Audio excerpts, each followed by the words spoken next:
Educação à distância, mudando realidades.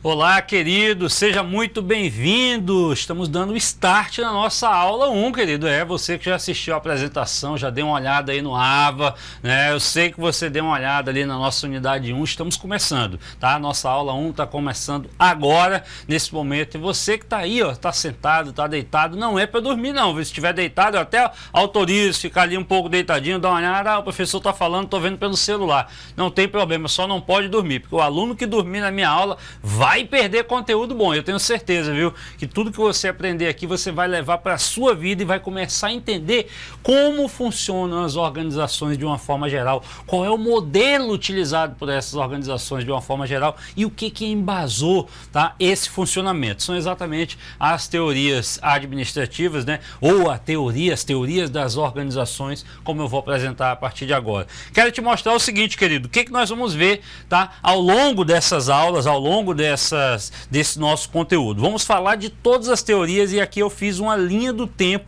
para que você se situe onde nós vamos trabalhar. Na unidade 1 nós vamos falar sobre a teoria científica, que surgiu lá por perto de 1903, logo em seguida teoria da burocracia lá em 1909 e também a teoria clássica lá por 1916. Volta aqui comigo que eu quero te dizer uma coisa, tem essa linha do tempo, cada unidade nós vamos finalizar com ela para que você não se perca ao longo do tempo. Eu estou trazendo isso aqui embasado em conteúdos teóricos que inclusive você tem acesso na nossa biblioteca virtual. Acesse, porque lá tem muito conteúdo, tem conteúdo suficiente para você entender como é que funciona o mundo, tá, querido?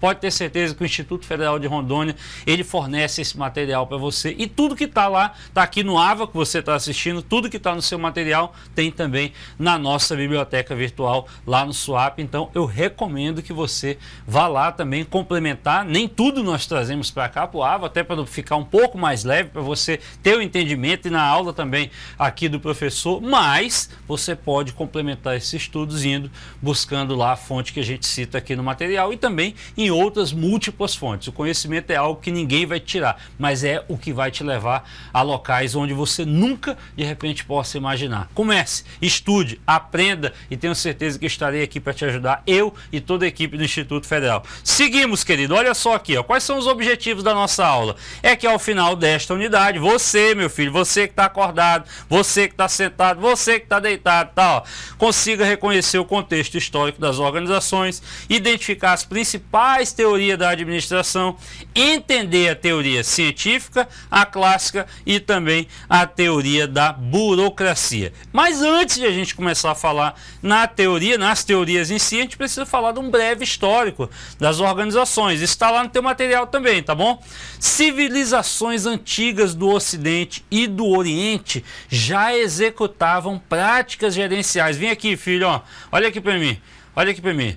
Presta bem atenção. Como é que você acha que as civilizações antigas elas trabalhavam? De forma desordenada? Claro que não.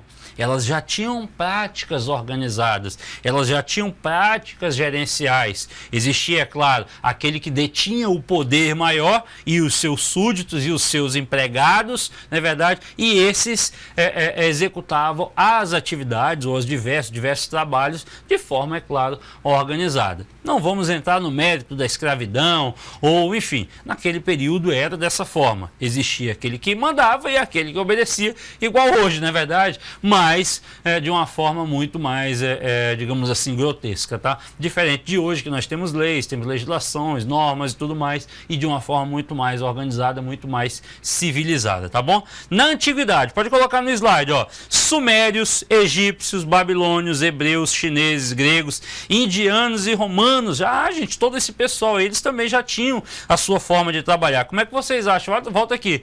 Como é que vocês acham que todos esses templos que foram criados ao longo dos anos aí, que a gente conhece hoje, tá? Mesmo que você não tenha ido até lá, mas na internet tem aí. Inclusive no material tem imagens. Eles foram construídos, eles foram levantados por meio de práticas organizacionais, por meio de práticas gerenciais e é lógico, não vou dizer administrativa, mas de práticas de forma planejada, organizada e, é claro, demorou demorou muito mais tempo, como as pirâmides, a Grande Muralha da China e tantas outras obras faraônicas aí que a gente conhece na atualidade, mas que foram levantadas há milhares de anos atrás. Outros objetivos voltados para o bem comum e também para a sua própria sobrevivência. Vem aqui de novo, lógico, de forma organizada, tudo era feito voltado para a sua própria sobrevivência. Não dava para simplesmente, deu fome. Ele sabia que era meio-dia? Até poderia saber, porque existia, né, o relógio natural lá do sol, não é verdade?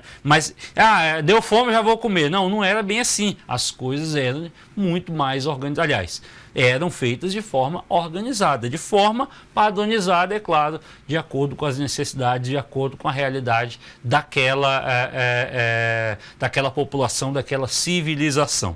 Coloca de novo aqui, ó.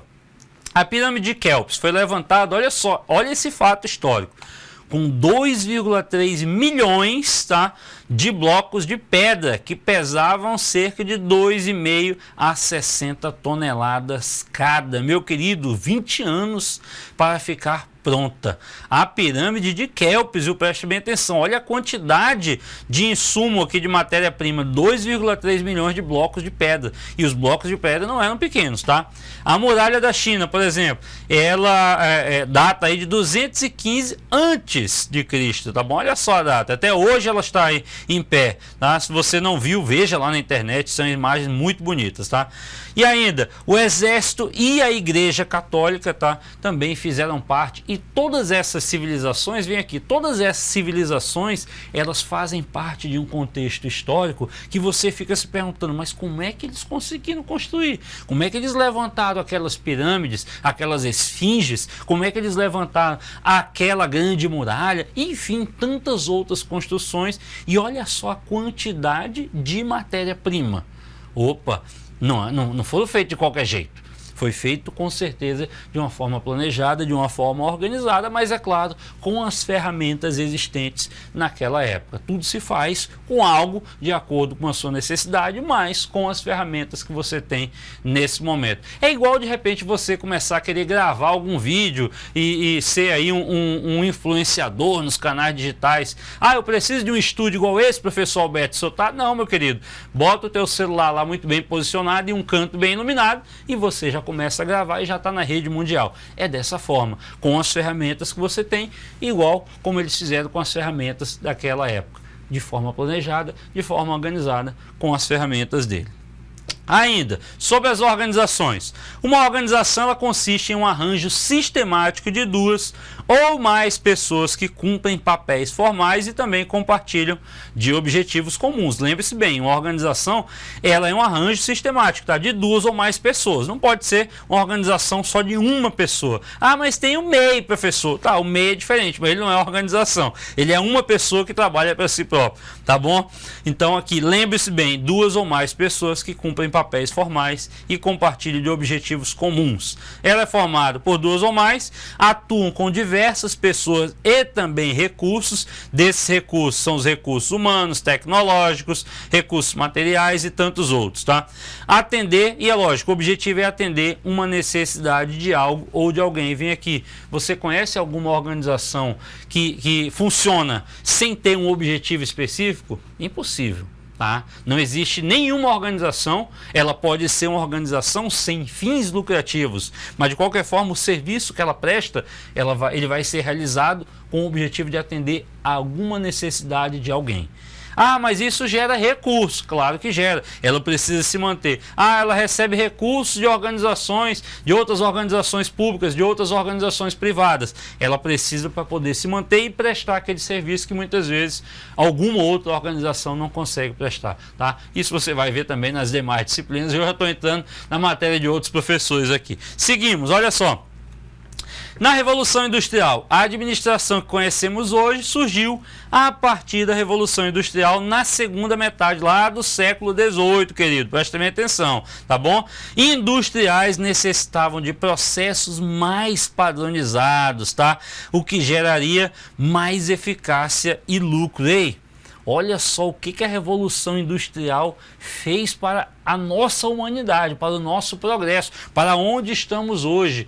Eles começaram a perceber que necessitavam de processos mais padronizados, mais organizados, para quê? Para poder produzir mais, tá? Para poder gerar mais eficácia e, é claro, também o lucro. E isso foi feito baseado nessa revolução. Ela foi a revolução que trouxe essa necessidade para que pensadores, teóricos começassem a falar, não, como é que eu posso fazer para produzir determinado produto? Como é que eu posso fazer para entregar uma quantidade maior, mas é claro, com uma qualidade maior? Essa questão da qualidade você vai ver mais para frente. Mas preste bem atenção como é que foi. Opa, hoje eu produzo.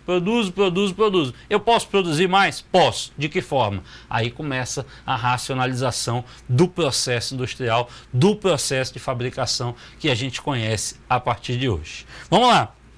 E aí a gente começa pela teoria científica, né, querido? Frederick, olha só, Winslow Taylor, tá? Mais conhecido como Frederick Taylor, ou simplesmente Taylor, tá? Ficou conhecido como pai da administração científica. Esse aqui é o cara, viu? Presta bem atenção nele. Percebeu os problemas oriundos da Revolução Industrial, como falamos agora há pouco, tá bom? Identificou uma forma de eliminar os desperdícios e buscou uma forma de aumentar os níveis de produtividade por meio de técnicas de engenharia industrial. Olha só o que eu falei. Esse cara aqui, o Taylor, lembra bem, Taylor, tá bom? Lembra bem desse cara aqui. Ele começou a perceber, ele identificou uma forma de eliminar todos os desperdícios para ter mais eficácia, tá? Para ele ter eficiência nos processos e ter uma eficácia na entrega do produto. Opa, eu consigo trabalhar de uma forma muito mais fácil, tá? Vamos eliminar esse desperdício e a gente vai conseguir ter um ganho aqui na produção, na fabricação de determinado item. Vamos seguindo aqui que a gente vai entender mais coisas. Olha só a predominância dessa teoria para a administração hoje, seja ela pública ou privada. Taylor tinha sua maior preocupação voltada para o quê? Para o aumento da eficiência por meio da racionalização do trabalho. Ei, vem aqui. Racionalização do trabalho. O que você entende por isso? Sobre racionalização do trabalho. É um trabalho feito de uma forma muito mais racional, de uma forma muito mais padronizada, de uma forma muito mais sistematizada, que vai trazer um resultado, é claro, muito melhor. Se você fizer exatamente aquilo que está escrito daquela forma, o resultado vai ser muito melhor, porque você elimina desperdício, você tem maior eficiência na sua fabricação e você vai entregar um produto muito mais rápido e, é claro, vai gerar um lucro muito maior para as indústrias naquele período. Vem mais. ênfase voltada para a divisão do trabalho. Claro, se é de forma racional, a divisão do trabalho do operário como base da organização. E também a abordagem científica estava focada no quê?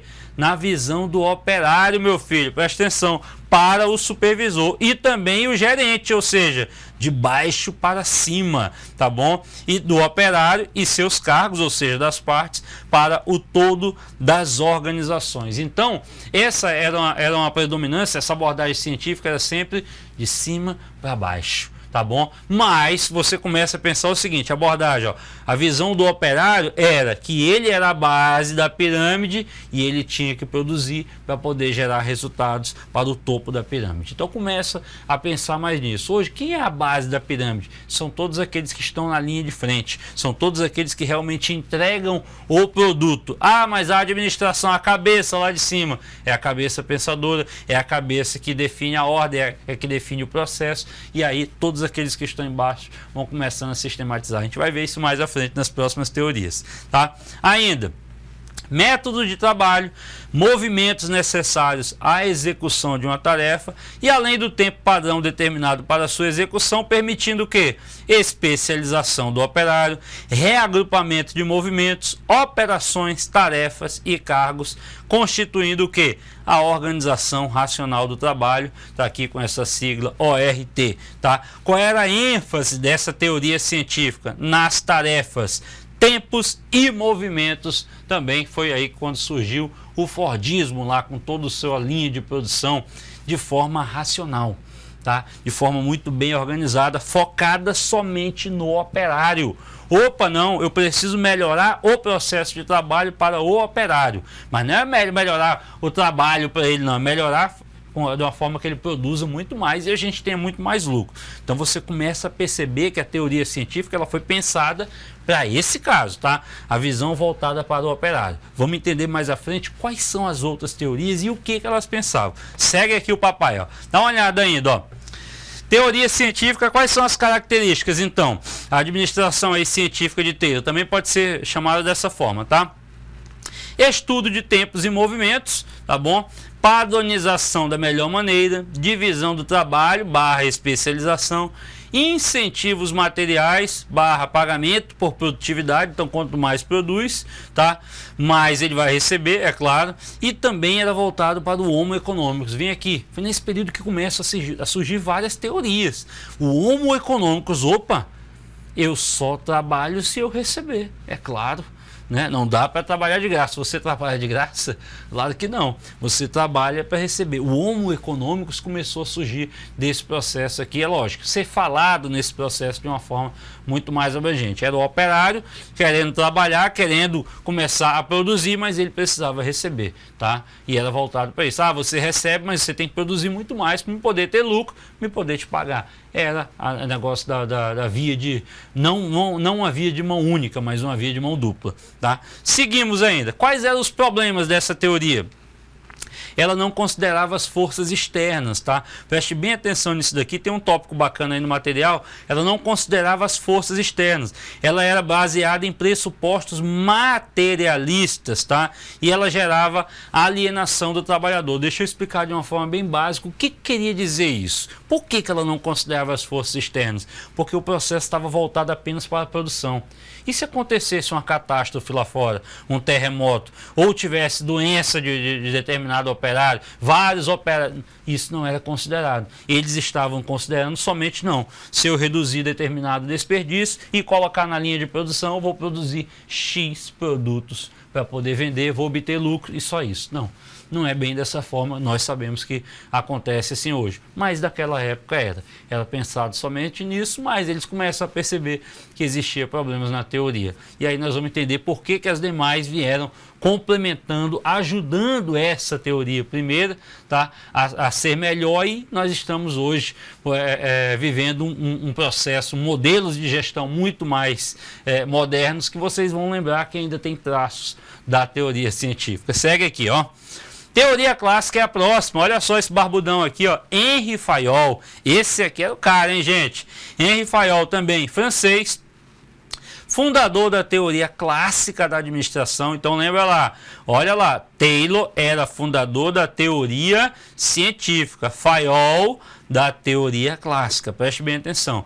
Ele foi o precursor do ato de administrar e criou o conceito de processo administrativo, ou as funções administrativas, ou também funções do administrador, que eram o quê? Prever, né, que é o planejar, organizar, comandar, coordenar e controlar. Essa teoria clássica era conhecida também aí com as teorias administrativas, funções do administrador ou administrativa, como o POC3, né, ou POCCC, né, dá na mesma que POC3, que é o quê? Planejar, organizar, comandar, coordenar e controlar. Você vai ver muito isso na sua vida, mas você vai ver que ele também se transformou em algo mais atualizado, tá? A gente vai ver mais à frente que esse POC3 aqui, ele se transformou em algo mais atualizado. Não vou adiantar para você também, de repente, ter uma curiosidade e começar a ver o conteúdo mais à frente, tá? Qual é a predominância da teoria clássica, então? A abordagem no topo da organização. Olha isso aqui, gente. A teoria científica, vem aqui para mim. A teoria científica era a abordagem o quê? Lá no operário, na base. Eu até cheguei a falar que era no topo, mas é na base, tá? Corrigindo aqui. Então a teoria científica era na base, só que a teoria clássica, a predominância era no topo. Por quê? Volta aqui, ó. A função administrativa, ela não se concentrava somente na alta cúpula da organização, mas sim em toda a mesma, ou seja, em toda a organização. Era baseada na estrutura e nas pessoas, ou seja, não somente nas pessoas, não somente nos operários, mas também na estrutura, e as suas funções eram divididas nos níveis hierárquicos, tendo cada um o seu grau de responsabilidade. Então aqui, ó, tem a administração como uma pirâmide. tá? A teoria clássica, ela começou a perceber que o topo da pirâmide era necessário, mas que todo o corpo dela, ou seja, era fundamental para o processo funcionar. Mas isso baseado em quê? Na estrutura, isso baseado o quê? Nas funções de cada um, funções hierárquicas. Por isso que nós vimos lá as funções administrativas: planejar, organizar, comandar, coordenar e controlar. São as 5 lá, tá? Tudo voltado para toda a organização e não somente na base como era a científica. Ainda, aqui nós trouxemos aí as funções administrativas, né, do POC 3, e elas são as responsáveis por comandar todas as outras funções técnicas, tá? Elas estavam voltadas mais para a base da pirâmide, né? Ou seja, o topo da pirâmide ou o topo da organização, e a ênfase dela também era voltada na estrutura, né? Por meio das funções administrativas, POC 3, os níveis mais elevados, né? Os níveis hierárquicos mais elevados estavam nesse topo da pirâmide ou no topo da organização, e as outras funções não administrativas, mas também importantes, estavam voltados aí para a ênfase mais baixa da organização como um todo. Quais são as características então da teoria clássica? Funções da administração, né, o POC 3, os 14 princípios da administração, que está aí no seu material, dá uma lida, tá? São 14 princípios, tá? O foco nos processos internos e também o foco na estrutura, mas aqui também tinha visão do homo econômicos, afinal de contas, quem trabalha quer receber, tá bom? Ainda, quais eram os problemas dessa teoria? Abordagem incompleta da organização. Volta aqui.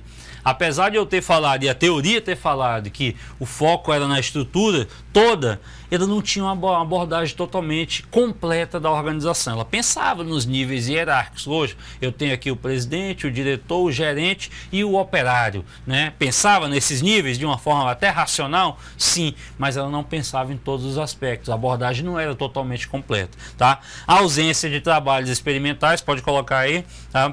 Não existia isso. A abordagem de sistema fechado, ou seja, nada de sistema aberto, vamos entender mais à frente, tá? Extremo racionalismo, ou seja, eles também se preocupavam com essa parte da organização racional, mas era muito extremo.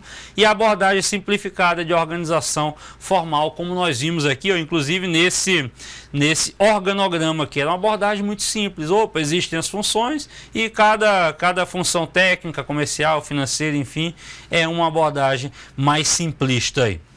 Você entendeu até aqui? Estou indo muito rápido. Qualquer coisa você pausa e volta, querido. Eu falo de novo lá no seu vídeo. É só você pausar e voltar o seu videozinho, tá? Acompanha, mas dá uma olhada no material. Aqui nessa aula é algo muito breve, é um resumo do que você consegue, do que nós temos lá escrito no material. E o material também já é um grande resumo, tá? De tudo que a gente tira das nossas bibliografias, que tem inclusive lá na nossa biblioteca virtual. Vamos para a última teoria da aula hoje, que é a teoria da burocracia. Dá uma olhada nesse cara aqui, esse povo era tudo barbudo, né? Parece até o professor Alberto. Claro que não, eu sou mais bonito. Olha só, Maximilian Karl Emil Weber, mais conhecido como Max Weber. Presta atenção nesse cara, tá? Então, Max Weber foi um alemão, né? Foi sociólogo, advogado e historiador. Ei, professor, quer dizer que esse cara não foi nem administrador, né? Geralmente esse pessoal não era administrador, era engenheiro, era sociólogo, era historiador. Todos esses grandes nomes aí, e teve muitos deles que nem tinham formação nenhuma, mas foram grandes gênios e trouxeram grandes avanços aí, experimentos e avanços no que nós conhecemos de tecnologia ou de modos de gerir a coisa, seja ela pública ou privada, atualmente. Volta lá. Ele entendia então que o modelo de abordagem ideal para as organizações e sua forma de gestão era burocrática. Aqui a gente começa a ver a burocracia, tá? Conhecido como modelo racional de administração, mais um modelo racional, tá bom? Uma vez escrito, cumpra-se que os resultados virão. Vem aqui, olha só, é o negócio de, ó, tá escrito, você tem que cumprir o que está escrito e com certeza os resultados irão acontecer. É assim que funciona? Nem sempre. Tá? Pode ser que o negócio seja perfeito, escrito da forma mais perfeita do mundo, mas nem sempre o resultado vai sair conforme o programado. Por quê? Podem acontecer fatores externos que atrapalhem a que aquele resultado realmente aconteça, que aquele resultado realmente se atinja ali como previsto. Então, Marx, ele tinha essa situação, Max Weber, olha, eu já estou chamando de Marx, viu? É meio íntimo. Está escrito no racional, método conhecido como racional, está escrito, cumpra-se, que vai acontecer. Ele tinha esse pensamento e a burocracia até hoje existe, até demais, né? Nós conhecemos nosso país, aí, o nosso Brasilzão, nós temos burocracia, mas o que a gente reclama são das disfunções da burocracia, que nós vamos ver como é que aconteceu. Olha aqui, ó. Então a ideia principal era que ela se tornasse importante para as organizações, uma vez que se as atividades estivessem organizadas de maneira formal e racional, o caos não existiria. Olha esse exemplo aqui, olha essa mesinha aqui, ó, tudo organizado de forma formal e racional. E o caos existe totalmente, tá bom? A papelada era muito grande. Max Weber entendia que a burocracia, ó, deveria ter as seguintes características: caráter legal das normas, ok, seguimos até hoje; caráter formal das organizações, seguimos até hoje; divisão do trabalho, seguimos até hoje; impessoalidade no relacionamento, opa, aqui já vimos algo que nem sempre acontece, não é verdade?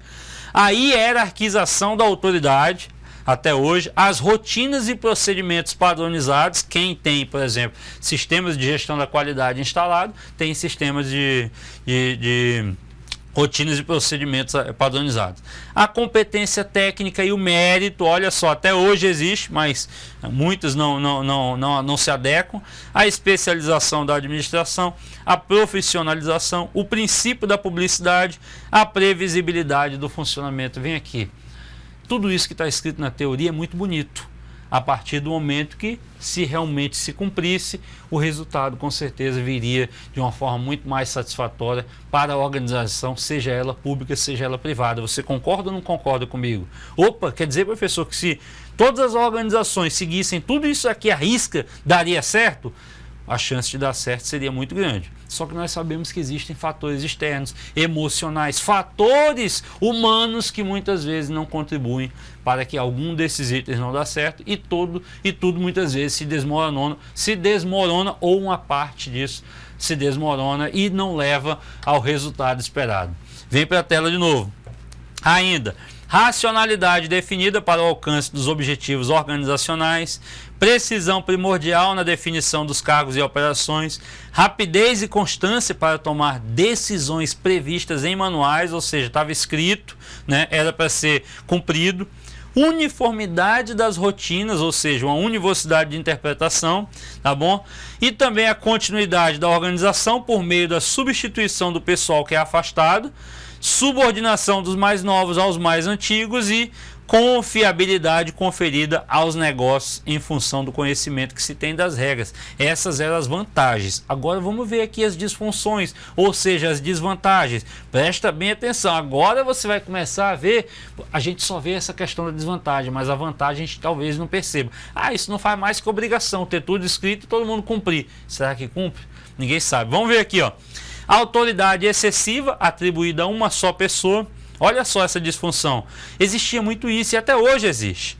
Excesso de formalismo. Lembra aquela imagem lá da papelada? Que limita a liberdade criativa. Opa, não, eu tenho que cumprir exatamente tudo aquilo que está escrito, senão não vai dar certo. Tá? É o excesso de formalismo. Apego demasiado às regras. Tem gente que não. Se eu não fizer igual está escrito, não vai dar certo. Tá? Provocando o quê? Rigidez no comportamento dos funcionários.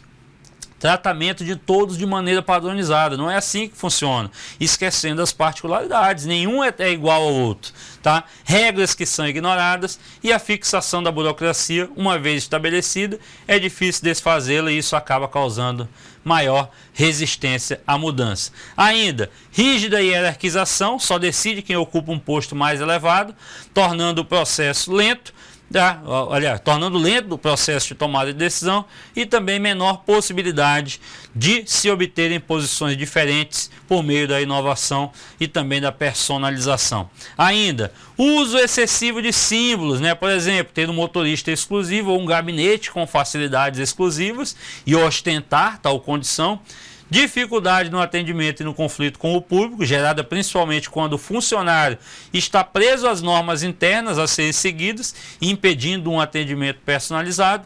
E nós chegamos ao fim da nossa disciplina. Mas você começa a pensar o seguinte: todos esses tópicos que o professor falou, eles fazem sentido. Não existe aquela impessoalidade.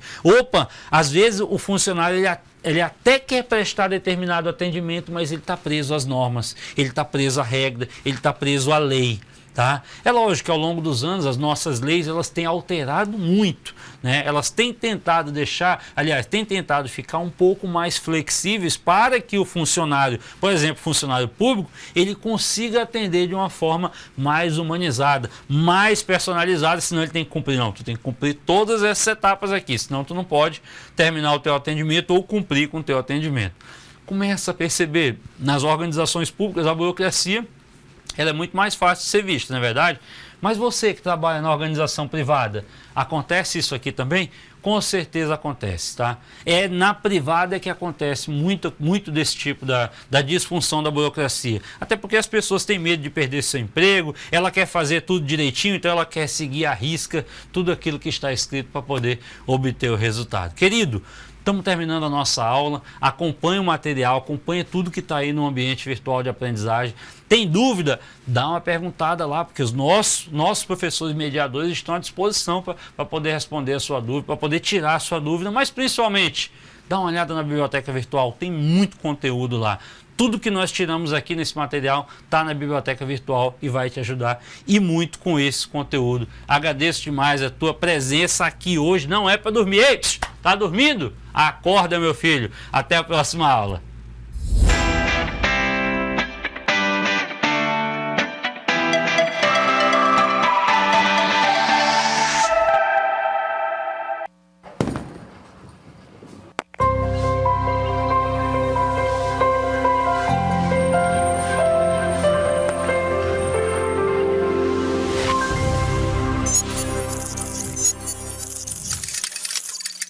Educação à distância, mudando realidades.